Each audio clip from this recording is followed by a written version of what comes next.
రాయ్బరేలీ కాంగ్రెస్ కంచుకోట. హస్తం గుర్తుకు కేరాఫ్ రాయ్బరేలీ. 1951 నుంచే కాంగ్రెస్ బలంగా ఉంది.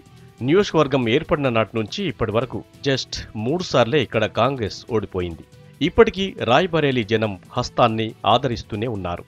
తొలి సార్వత్రిక ఎన్నికల్లో ఫిరోజ్ గాంధీ రాయ్బరేలీ నుంచి గెలుపొందారు. 1957లోనూ ఇక్కడి నుంచే ఫిరోజ్ గాంధీ విజయం సాధించారు. 1960 బై ఎలక్షన్, 1962 ఎన్నికల్లో కాంగ్రెసే గెలిచింది.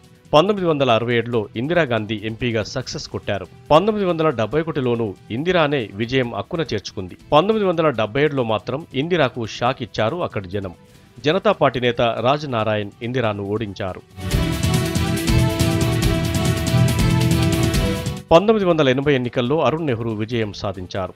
1984లోనూ అరుణ్ ఇక్కడి నుంచి గెలిచారు. 1989లో కాంగ్రెస్ నుంచి షీలా కౌల్ పోటీ చేసి గెలిచారు. అయితే 1996, 98 ఎన్నికల్లో బీజేపీ అభ్యర్థి అశోక్ సింగ్ గెలిచారు. తర్వాత 1999లో రాజీవ్ సన్నిహితుడు సతీష్ శర్మ ఇక్కడి నుంచి విజయం సాధించారు. 2004 ఎన్నికల్లో సోనియా ఎంట్రీ ఇచ్చారు. ఎంట్రీతోనే సక్సెస్ కొట్టిన సోనియా 2006లో జోడు పదవులు ఇష్యూతో సోనియా రాజీనామా చేశారు. మళ్లీ అక్కడి నుంచే బై ఎలక్షన్లో పోటీ చేసి భారీ మెజార్టీతో గెలిచారు. 2009లోనూ సోనియా హ్యాట్రిక్ విజయం సాధించారు. తాజాగా సోనియా మరోసారి నామినేషన్ వేశారు.